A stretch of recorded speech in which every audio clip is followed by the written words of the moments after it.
pyetja fundit. Selam aleikum, është ndëruar.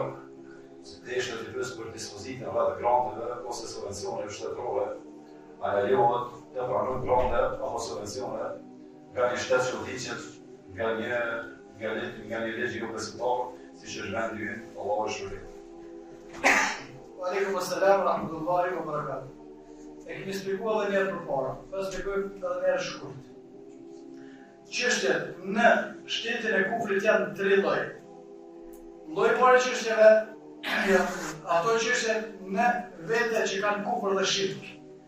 Nuk guxon kërkosh prej muslimanëve më përfshin ato çështje. Kushdo që përfshihet është mushrik kafir.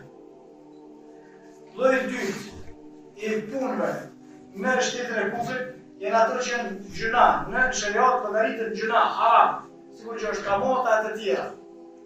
Kushdo që përfshihet prej muslimanëve në to nuk është kafir, por është gjuna qarë.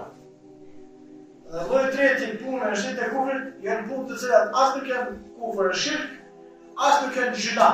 Janë punë të zakonshme, në ato punë nuk ka problem të përfshirë. Edhe që ato subvencione shkajnë ato, nëse në to nuk ka kufër, nuk ka shirk, edhe nuk ka gjuna, nuk ka problem të përfshirë to. Nëse ka gjuna, kush përfshirë to është vetë gjuna qarë, që kaq. Nëse ka shirk të edhe kufër, ai që përfshirë të e merr dispozitën e atij që është përfshirë, Allahu a'lam wa a'lam, wa qul qawli hadha wa astaghfirullaha li wa lakum.